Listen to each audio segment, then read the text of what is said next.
What if I told you that in just 1 year, a 2500-year-old monarchy collapsed? A king fled his throne, and a single exiled cleric returned to reshape the destiny of an entire nation. This is not just a story about politics. It's a story about power, faith, betrayal, foreign intervention, street protests, and millions of ordinary people who believed they were reclaiming their future. From secret intelligence operations in 1953 to mass strikes, rooftop chants, and the gunfire of Black Friday, to the dramatic return of Ayatollah Khomeini, this revolution didn't just change Iran. It changed the world. Stay with me, because to understand today's Middle East, you must first understand 1979. We'll explain everything in this video step by step. Don't skip it. In the winter of 1979, the world watched as an ancient nation stood on the edge of history and leapt. For decades, Iran had been ruled by a monarch who promised glory, progress, and modernity. His name was Mohammad Reza Pahlavi, the last Shah of Iran. To some, he was a visionary determined to drag his country into the modern age. To others, he was a symbol of arrogance, repression, and foreign influence. Between those two visions lay the beating heart of a nation struggling to define itself. To understand the revolution, we must go back, not just to the protests and the crowds, but to the quiet rooms of power where the future was shaped without the consent of the people. In 1953, a coup backed by the Central Intelligence Agency in Britain overthrew Iran's elected prime minister, Mohammad Mossadegh. His crime was nationalizing Iran's oil, asserting sovereignty over resources long controlled by foreign interests. For many Iranians, that moment left a scar. It planted a seed of resentment, not only toward the Shah who returned to power, but toward the West that helped restore him. In the years that followed, the Shah embarked on what he called the White Revolution: land reforms, women's suffrage, industrial expansion, Western education. On paper, it was transformation. In reality, it was upheaval. The old social order cracked. Rural families migrated to cities that could not absorb them. Wealth flowed unevenly. Oil revenues enriched the elite, while inflation and inequality burdened the poor. The Shah built highways, universities, and a powerful military. But he also built a surveillance state. His secret police, SAVAK, monitored dissent, silenced critics, and filled prisons. And in that atmosphere of fear and forced progress, another voice began to rise. From exile, a cleric spoke with moral certainty and religious conviction. His name was Ruhollah Khomeini. Expelled from Iran in the 1960s for opposing the Shah's reforms, he settled first in Iraq, later in France. There, through cassette tapes smuggled across borders, his sermons traveled across borders. His sermons traveled from mosque to marketplace. He did not speak of half measures. He spoke of injustice, of tyranny, of a government that had abandoned Islamic values and national dignity. His message resonated not just with the devout, but with the disillusioned. Students angry at censorship, workers weary of inequality, merchants resentful of corruption, secular liberals longing for democracy, Marxists envisioning revolution. In a rare and fragile alignment, they found common cause. The revolution was not born in a single moment. It unfolded in waves. In January 1978, a government newspaper published an article insulting Khomeini. Students in the holy city of Qom protested. Security forces opened fire. Blood fell on the streets. According to tradition, mourning ceremonies were held 40 days later. Those ceremonies became protests. More blood, mourning. A cycle of grief and defiance that expanded from city to city: Tabriz, Yazdi, Isfahan, Tehran. By the summer of 1978, strikes paralyzed the oil industry. The lifeblood of the Iranian economy slowed to a trickle. Millions marched through the streets, chanting Allahu Akbar from rooftops at night, turning darkness into a chorus of resistance. The Shah wavered. Ill with cancer, though few knew it, he seemed diminished. He dismissed prime ministers, promised reforms, imposed martial law, then relaxed it. Each move appeared hesitant, too late or too little. Authority eroded not only in the streets, but within the army and the palace itself. Then came Black Friday, September 8, 1978. Troops fired on demonstrators in Tehran's Jaleh Square. The exact number of the dead remains debated, but the psychological toll was undeniable. Trust collapsed. Compromise became impossible. The revolution hardened. In January 1979, the Shah left Iran. Officially, it was a vacation. In truth, it was exile. As his plane lifted off from Tehran, many wept. Many more celebrated. An era had ended. 2 weeks later, on February 1st, 1979, Khomeini returned. Millions lined the streets to greet him. It was not merely a political homecoming.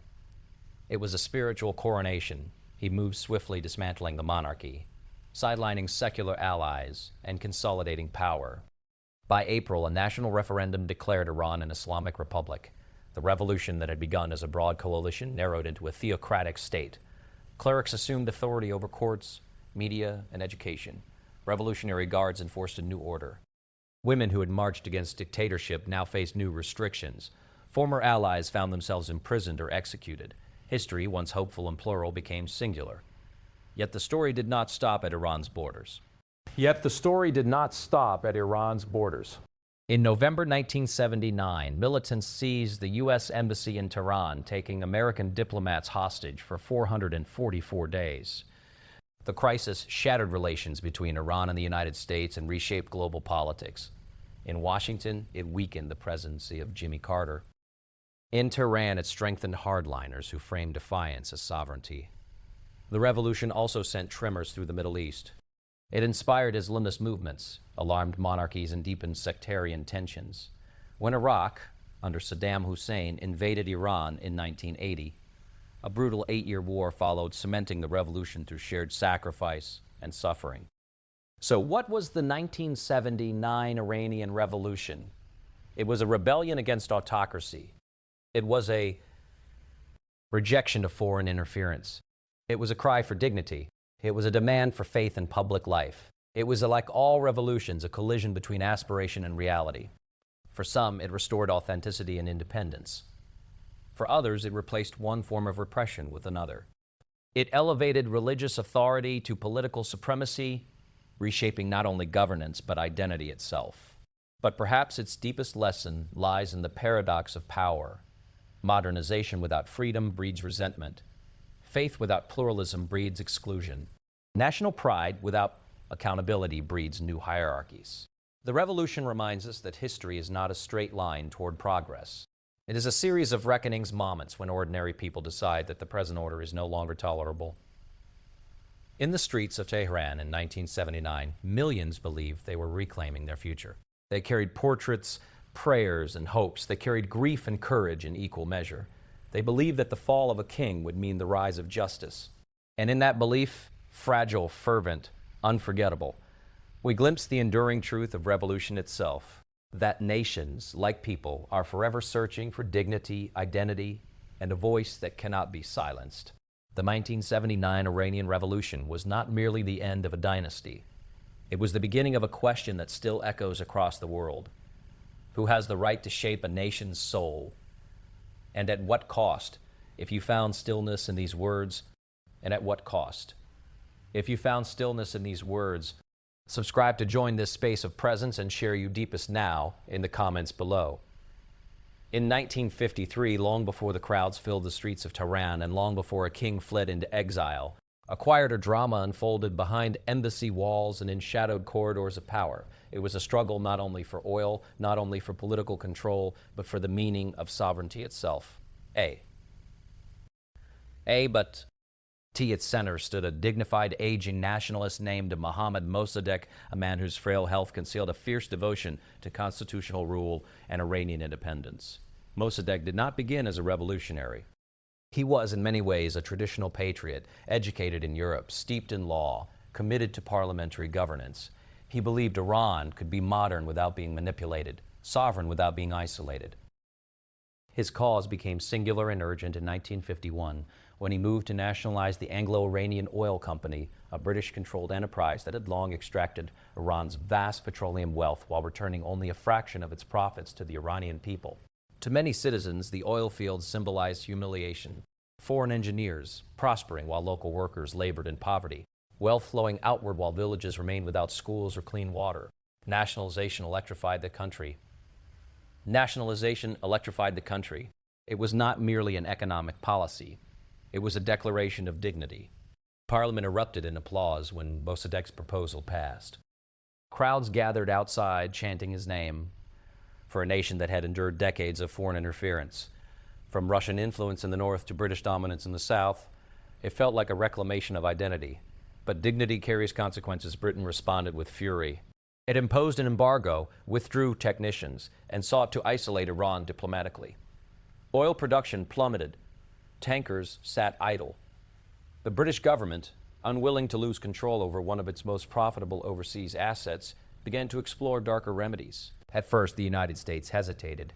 American officials viewed Mossadegh with a measure of respect. He was not a communist, he was a nationalist. But the early 1950s were not nationalist. But the early 1950s were not an era of nuance. They were defined by the anxieties of the Cold War, by fears that any instability might open a door to Soviet expansion. As Iran's economy weakened under sanctions and internal divisions sharpened, Washington's perspective shifted. The specter of communism, particularly the influence of Iran's two-day party, loomed large in American calculations. British diplomats pressed their case relentlessly, warning that Mossadegh's government was fragile, that chaos might follow, that Moscow might gain a foothold in a country bordering the Soviet Union. In 1953, the decision was made. The Central Intelligence Agency, working with British intelligence, launched a covert operation to remove Mossadegh from power. Known to history as Operation Ajax, it relied not on invading armies but on persuasion, bribery, propaganda, and the careful orchestration of unrest. Newspapers were paid to print stories portraying Mossadegh as unstable and dictatorial. Politicians were encouraged to turn against him. Demonstrations were staged, some genuine, others manufactured. The plan faltered at first. An initial attempt to dismiss Mossadegh by royal decree failed, and the young monarch, Mohammad Reza Pahlavi, fled the country in fear. For a brief moment, it appeared that the nationalist experiment might survive. Mossadegh stood defiant, buoyed by supporters who saw in him the embodiment of constitutional legitimacy. But the forces aligned against him were patient and determined. On August 19, 1953, crowds surged through Tehran once more, some driven by conviction, others by cash and coordination. Military units switched allegiance. Government buildings were seized. By the end of the day, Mossadegh's residence had been attacked. He surrendered soon after, later standing trial for treason in a courtroom that symbolized the inversion of his aspirations. The Shah returned, no longer a hesitant monarch, but a ruler restored by foreign assistance and conscious of the fragility of his throne. 1. For many Iranians, the coup did not merely topple a prime minister. It shattered a fragile faith in democratic possibility. Mossadegh had operated within constitutional frameworks. He had sought parliamentary approval. He had appealed to international law. Yet those processes proved insufficient against the combined weight of economic pressure and covert intervention. The message was unmistakable.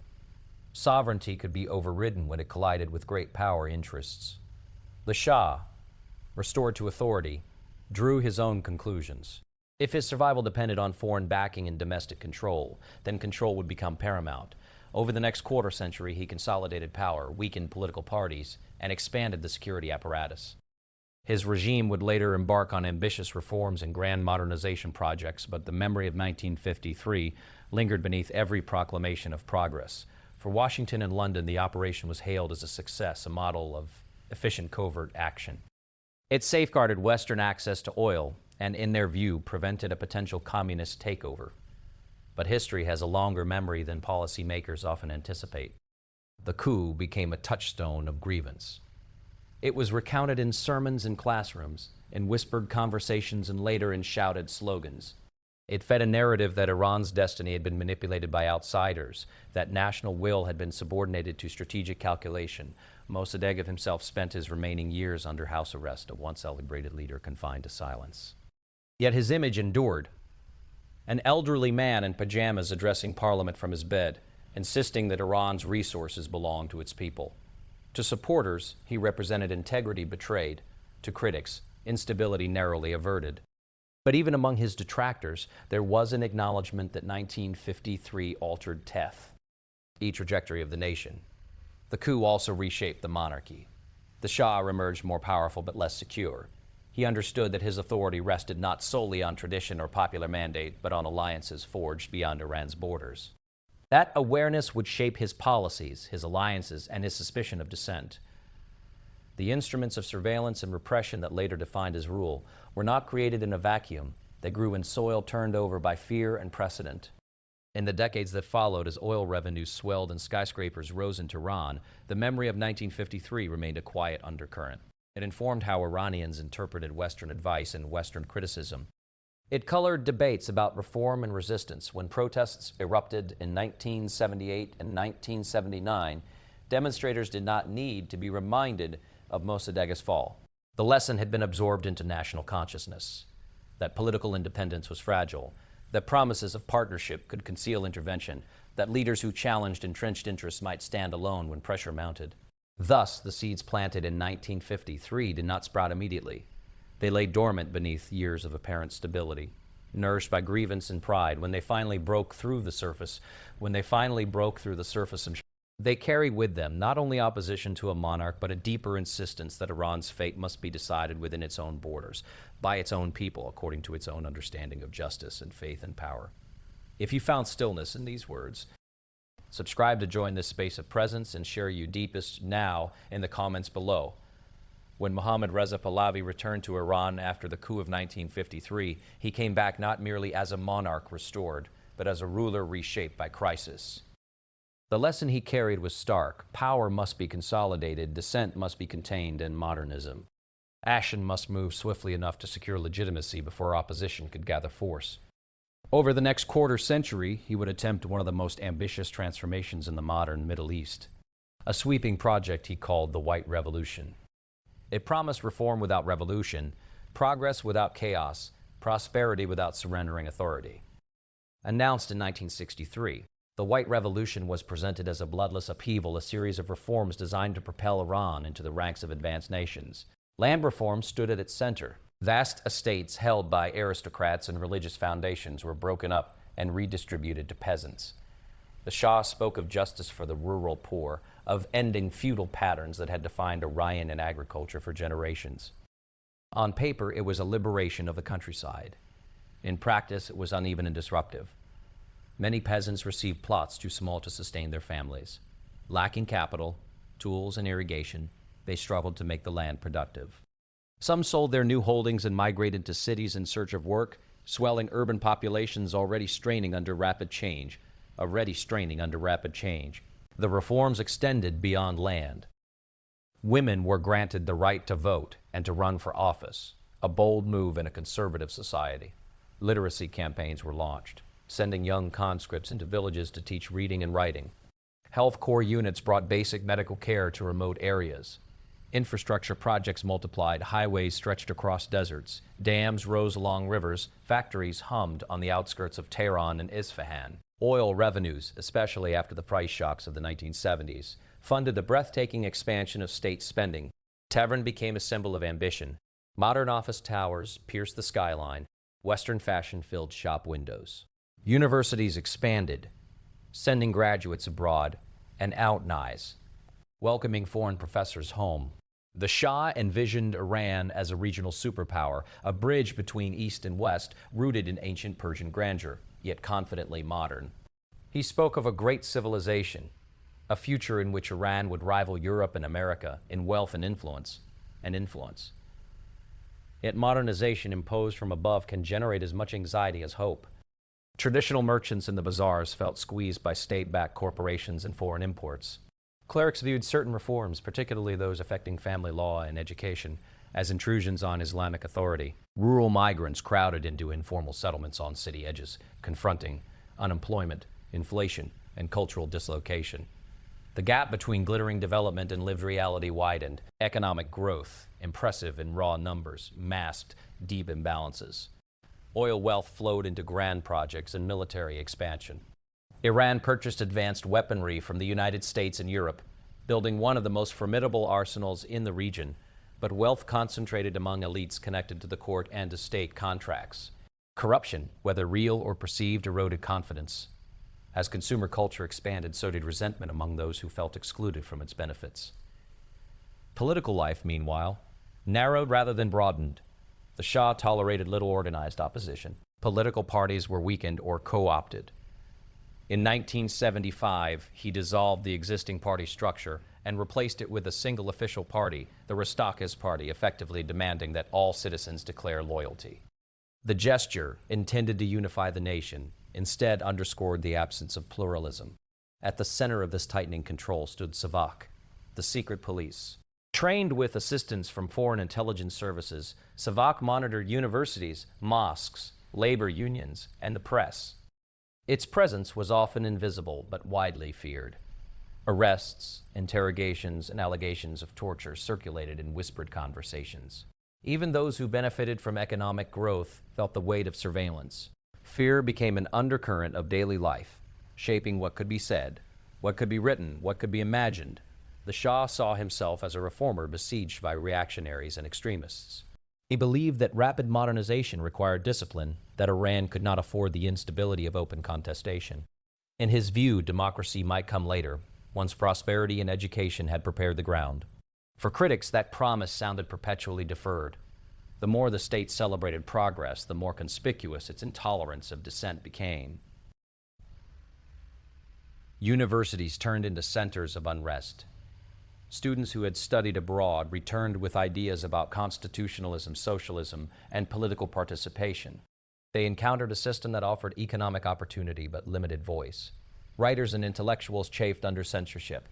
Newspapers operated within strict boundaries. Theater and film, vibrant and creative, navigated red lines that could shift without warning. Religious leaders, too, found reasons for opposition. Among them was Ruhollah Khomeini, who had earlier denounced aspects of the White Revolution as un-Islamic and subservient to foreign influence. Though exiled, his critique resonated with those who believed modernization had come at the cost of moral and cultural integrity. For them, the issue was not simply policy, but identity. What did it mean to be Iranian in an age of imported models and Western alliances? The Shah's relationship with the United States further complicated perceptions. He was a close ally of Washington, purchasing military equipment and cooperating on regional security. To supporters, this partnership ensured stability and access to technology. To detractors, it reinforced a narrative of dependency rooted in the memory of 1953. When American presidents praised the Shah's leadership, critics at home interpreted it as confirmation that foreign approval mattered more than domestic consent. By the mid-1970s, oil revenues surged dramatically, fueling a spending spree that strained administrative capacity. Inflation rose, construction projects lagged, expectations once lifted by promises of rapid progress collided with economic bottlenecks. The very speed of change became destabilizing. Rural traditions eroded faster than urban institutions could absorb newcomers. Social hierarchies shifted, leaving many uncertain of their place in the new order. The Shah remained confident in his vision. He celebrated the 2500th anniversary of the Persian monarchy with lavish ceremonies at Persepolis, inviting world leaders to witness Iran's historical grandeur. The spectacle projected confidence and continuity. Yet for many citizens, the extravagance contrasted sharply with everyday hardships. Symbolism, intended to inspire unity, sometimes deepen alienation. Repression and reform advanced side by side. A new highway might open even as a newspaper closed. A literacy corps volunteer might teach children to read while a student activist disappeared into detention. The contradictions accumulated. Supporters argued that no nation could modernize without friction, that sacrifices were inevitable. Critics countered that progress divorced from participation breeds fragility. In private, some officials worried about the growing distance between palace and populace. Intelligence reports hinted at dissatisfaction across social classes. Merchants complained of state intrusion. Workers protested wages. Clerics condemned moral decay. Secular liberals lamented the absence of politica. The freedom. Marxists organized clandestinely. Each group held different grievances, yet all converged on a shared frustration with concentrated power. The Shah's belief in his historical mission never fully wavered. He saw himself as the steward of Iran's destiny, a guardian of stability in a turbulent region. But modernization without channels for dissent can magnify grievances rather than resolve them. The White Revolution sought to preempt upheaval by delivering reform from above. In doing so, it transformed society in ways that neither its architect nor its opponents could entirely control, creating new classes, new expectations, and new tensions that would simmer beneath the surface of apparent prosperity, waiting for a catalyst to bring them into open confrontation. If you found stillness in these words, subscribe to join the space of presence and share your deepest now in the comments below. In the years when Iran's cities glittered with oil, wealth, and its monarch spoke confidently of a great civilization, Another voice traveled quietly across borders, carried not by official decree, but by magnetic tape and whispered devotion. It belonged to Ruhollah Khomeini, a cleric whose austere demeanor and unwavering certainty would come to redefine the nation's political landscape. Khomeini had not always been the central figure of opposition. Khomeini had not always been the central figure of opposition. In the early 1960s, when the Shah unveiled the White Revolution, many religious leaders hesitated, calculating how best to preserve their influence within a rapidly changing society. Khomeini chose confrontation. He denounced land reforms that weakened religious endowments, condemned expanded rights for women as departures from Islamic law, and warned that close ties to the United States threatened Iran's independence and faith.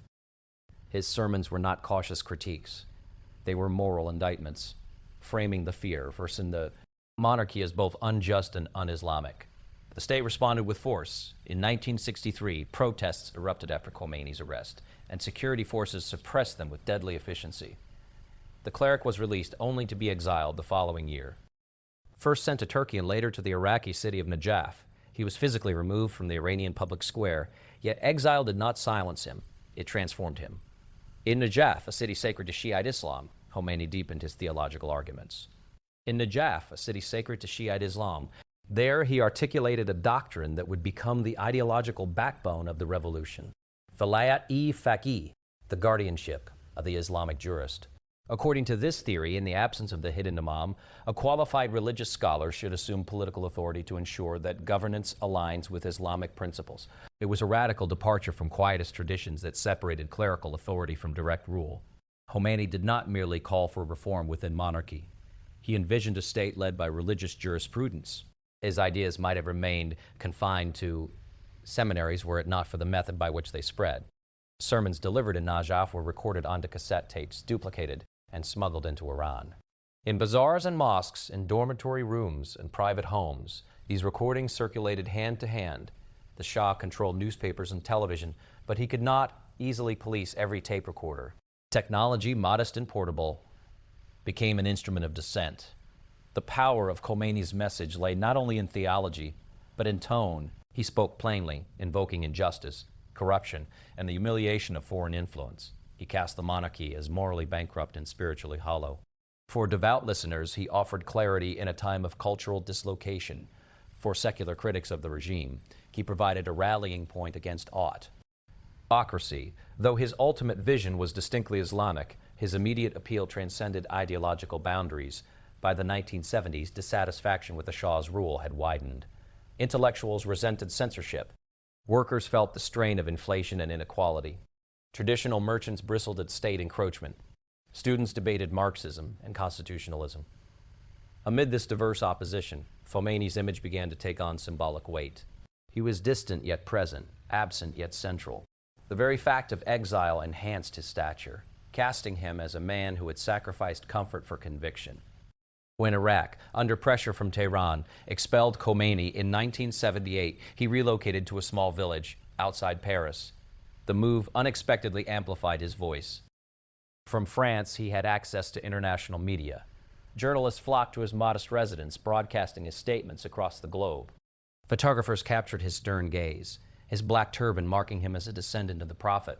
In interviews, he combined religious language with political demands, insisting that the Shah must go and that the people of Iran would determine their future. Inside Iran, protests intensified. Demonstrations that began over economic grievances evolved into mass mobilizations against the monarchy. Religious rituals of mourning became occasions for political expression. The Shiite tradition of commemorating martyrdom infused the movement with emotional resonance. Each death at the hands of security forces was framed not as defeat but as sacrifice, echoing the memory of Karbala and the martyrdom of Imam Hussein. Khomeini's rhetoric tapped into this wellspring of symbolism, portraying the struggle against the Shah as a timeless contest between tyranny and righteousness. Yet the coalition forming in the streets was not monolithic. Secular liberals envisioned constitutional democracy. Leftists imagined social revolution. Many participants sought dignity, justice, and an end to repression without fully embracing clerical rule. Khomeini, however, possessed a clarity of purpose that others lacked. He did not equivocate about the monarchy's fate. He did not propose compromise. His consistency became a source of strength. The Shah's government, attempted to discredit him, portraying him as reactionary and out of touch. But repression often magnified his appeal. When security forces fired on demonstrators, anger deepened. When newspapers were censored, rumors spread more rapidly. The regime's gestures toward reform appeared hesitant and insincere. In contrast, Khomeini's pronouncements were steady, unwavering, morally charged. By late 1978, strikes crippled key industries, including oil. Millions marched in Tehran and other cities, chanting for the Shah's departure and Khomeini's return. The exiled cleric, once a marginal dissident, had become the focal point of a national dissident, had become the focal point of a national uprising. His image appeared in posters and banners carried aloft by crowds that seemed to stretch beyond the horizon.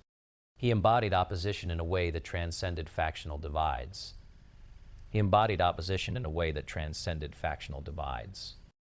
When Mohammad Reza Pahlavi left Iran in January 1979, the vacuum of authority was palpable. Into that void stepped Khomeini.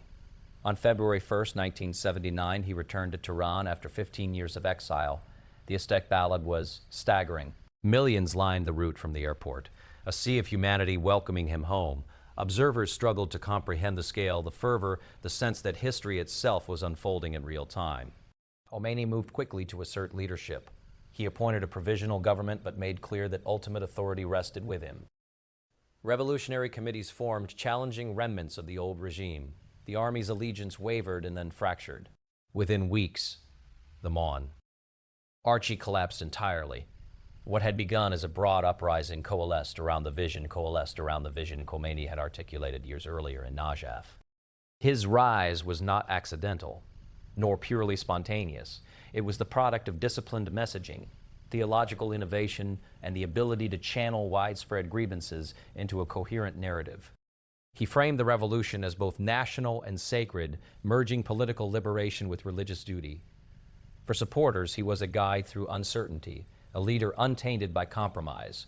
For skeptics, he was a formidable figure whose resolve overshadowed competing visions. The ascent of Khomeini revealed how exile can confer authority rather than diminish it, how faith can animate political movements, how a single voice, persistent and uncompromising, can gather disparate frustrations into a unified force. In a nation wrestling with modernization, inequality, and memory, he offered not incremental reform, but transformation rooted in divine law, reshaping the language of resistance and redefining the meaning of sovereignty in terms that fused mosque and state into a single revolutionary identity. By 1978, the tension that had been building for years in Iran no longer lingered beneath the surface. It moved into the streets, into factories, into universities, into the rhythm of daily life.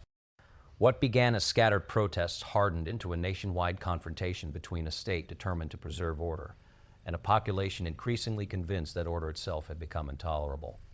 The spark came in January. A government-aligned newspaper published an article attacking Ruhollah Khomeini, questioning his integrity and dismissing his religious authority. In the holy city of Qom, seminary students and clerics gathered in protest. They marched not only to defend the man in exile, but to defend the principle that faith and dignity could know. Be mocked by decree. Security forces confronted them. Shots were fired. Blood stained the streets of a city long associated with spiritual devotion. In Iran's Shiite tradition, mourning the dead is not a private act, but a communal ritual. 40 days after the killings in Qom, memorial ceremonies were held. Those gatherings became protests. In Tabriz, demonstrators filled the streets. Again, violence followed. More deaths. 40 days later, new ceremonies, new demonstrations, new clashes. Grief became cadence. The cycle repeated itself with a relentless logic, each mourning an occasion for defiance, each funeral a reminder that the struggle was widening. Through the spring and summer, unrest spread from city to city: Isfahan, Yazd, Mashhad, Tehran. The protests drew from diverse segments of society. Students marched beside merchants. Secular activists walked alongside devout worshippers. The slogans varied, but the target became unmistakable: the rule of Mohammad Reza Pahlavi. What had once been criticism of policies evolved into rejection of the monarchy itself. The state oscillated between concession and crackdown. Martial law was declared in some areas, then relaxed. Officials were dismissed. Promises of reform were announced, yet each gesture seemed reactive, belated. The Shah appeared uncertain, his authority diminished by hesitation. Rumors circulated about his health, about divisions within the elite. about the loyalty of the armed forces. Confidence, once projected with imperial certainty, now flickered. By late summer, the unrest reached the heart of Iran's economic power, the oil industry. Workers in refineries and oil fields began to strike, demanding political change as well as economic justice. Oil was the lifeblood of the state, the engine of its modernization and military strength. As production slowed, the impact was immediate and profound. Revenue fell. Government operations faltered. The strike signaled that opposition was no longer confined to students and clerics. It had penetrated the machinery of the nation's wealth. Tehran, the capital, became a stage for mass mobilization. Millions gathered in public squares, chanting slogans that echoed through concrete and glass. At night, from rooftops across the city, voices called out, "Allahu Akbar," transforming the darkness into a chorus of unity. The sound carried across neighborhoods, a reminder that dissent was no longer isolated. It was collective, resonance sustained. Then came September 8th, 1978, a day that would be remembered as Black Friday. In Tehran's Jala Square, thousands assembled despite martial law. They carried banners and recited prayers. The atmosphere was charged but not chaotic. Soldiers stood facing the crowd, tense and watchful. What happened next remains contested in its precise details, but the outcome was unmistakable. Gunfire erupted. Demonstrators fell. Panic surged. The square became a scene of horror. The number of casualties was debated then, and remains debated now. What mattered in that moment was perception. For many Iranians, Black Friday shattered any remaining illusion that reconciliation was possible. The image of unarmed citizens confronting bullets crystallized the moral narrative of the revolution. The monarchy was no longer seen merely as authoritarian. It was seen as willing to kill to survive. In the aftermath, compromise receded, strikes intensified, government offices emptied. Newspapers struggled to publish. Banks closed. The machinery of the state slowed under the weight of collective refusal. Each attempt at suppression seemed to deepen resolve. Each funeral procession grew larger than the last. The rhythm of protest became relentless, almost ritualistic. International observers watched with mounting concern. Iran had been regarded as an anchor of stability in a volatile region. Now that stability appeared fragile. Allies urged restraint, advisors debated strategy within the palace, calculations grew more desperate. Some counseled harsher measures, arguing that only decisive force could restore order. Others warned that further bloodshed would accelerate collapse. The Shah addressed the nation, acknowledging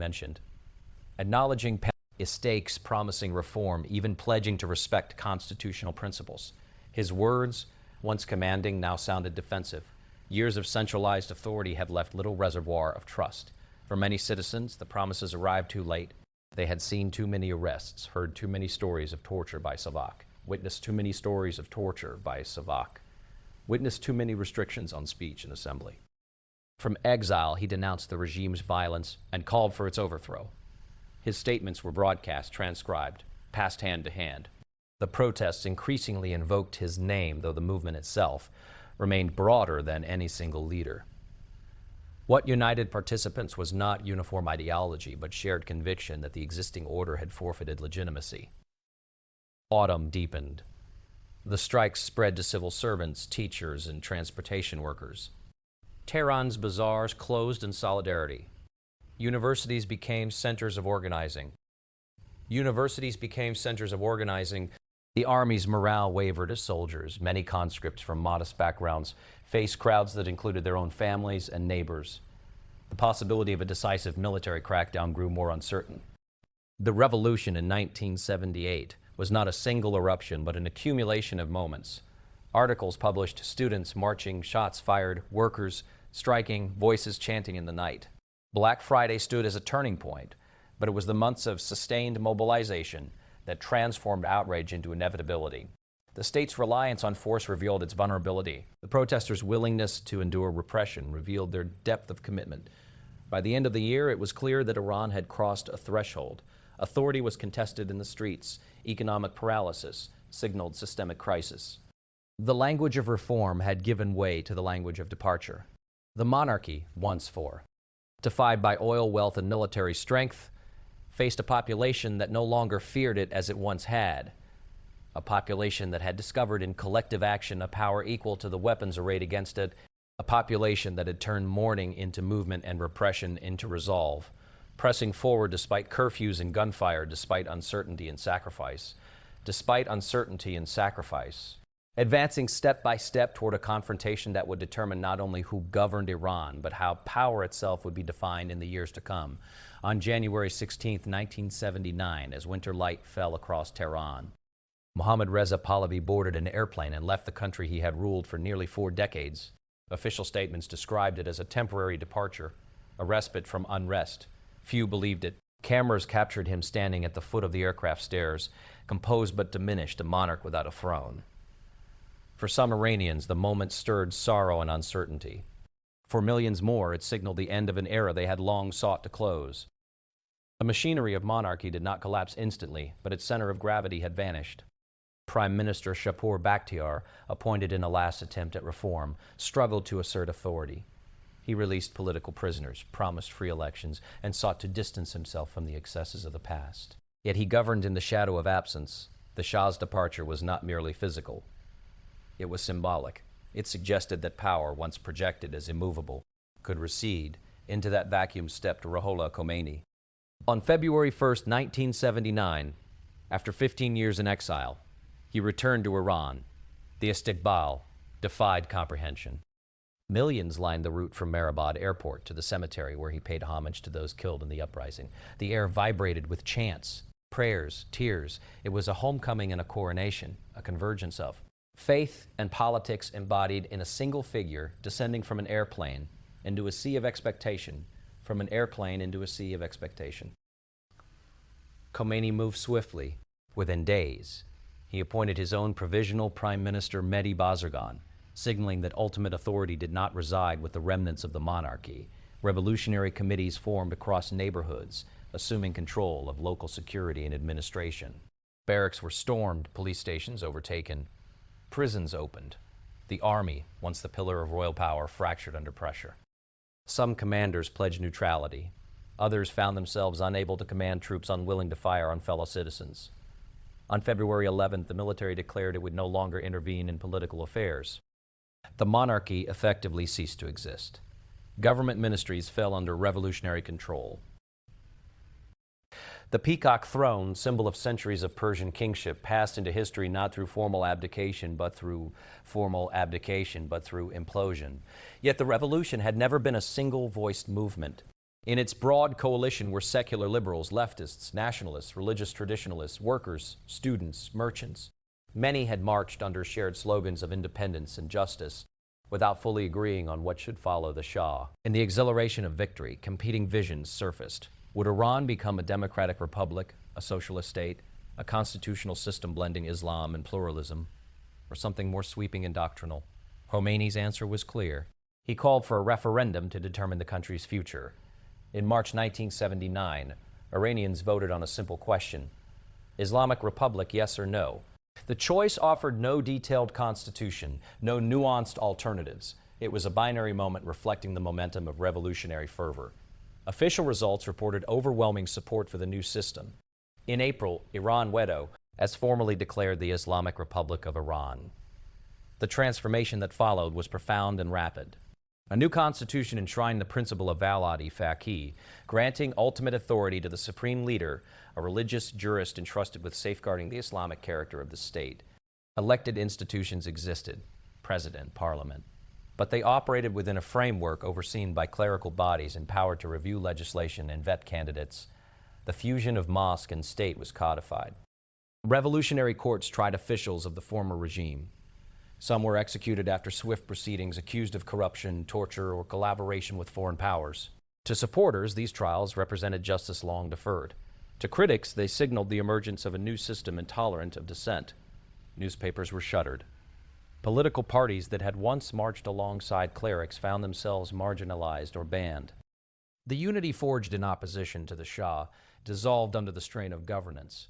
Women, who had participated visibly in demonstrations, encountered new mandates regarding dress and public conduct. Compulsory veiling became policy. Family laws were revised to align with Islamic jurisprudence. For some, these measures restored moral order. For others, they curtailed rights gained under the previous regime. Universities were closed temporarily in what became known as the Cultural Revolution. aimed at reshaping curricula and purging influences deemed incompatible with Islamic values. The revolution's energy extended beyond domestic restructuring. In November 1979, militants seized the United States Embassy in Tehran, taking American diplomats hostage. The crisis lasted 444 days, hardening attitudes on both sides and redefining Iran's relationship with the West. What had begun as a revolution against monarchy evolved into a confrontation with global power. The language of independence intensified, framed as resistance to decades of interference. Within Iran, political consolidation continued. Secular and leftist groups that had anticipated a share in shaping the republic discovered that the clerical establishment commanded both moral authority and organizational discipline. Elections were held, but the parameters were increasingly shaped by religious oversight. The Revolutionary Guard was established as a parallel military force loyal to the ideals of the revolution, ensuring that the new order would be defended not only by law, but by arms. The monarchy had fallen in a matter of weeks. Yet the deeper transformation unfolded over months and years. Institutions were dismantled and rebuilt. Symbols changed, portraits removed, flags redesigned, calendars adjusted. The narrative of the nation was rewritten to emphasize martyrdom, faith, and resistance. Public life adopted a new vocabulary, one rooted in religious symbolism and revolutionary sacrifice. For many Iranians, the birth of the Islamic Republic was a moment of reclaimed sovereignty, a declaration that the nation's future would be determined internally rather than dictated by foreign influence or hereditary rule. For others, it marked the narrowing of political space, the substitution of one form of concentrated authority for another. Hope and apprehension coexisted, intertwined in the daily realities of a society remade. The departure of the Shah and the return of Khomeini were not simply changes in leadership. They were pivots in historical identity. A monarchy tracing its lineage back millennia gave way to a republic grounded in theological legitimacy. The axis of power shifted from palace to pulpit, from royal decree to religious edict. The revolution that had begun with protests and strikes culminated in the establishment of a state unlike any Iran had known in its modern history, a state that sought to align governance with divine law, to redefine citizenship through faith, to project its revolutionary ethos beyond its borders while consolidating control within, reshaping not only political institutions but the texture of everyday life, the expectations of authority, the boundaries of expression, and the meaning of belonging in a nation that had chosen to anchor its future in the conviction that sovereignty and spirituality could be fused into a single commanding vision. If you found stillness in these words,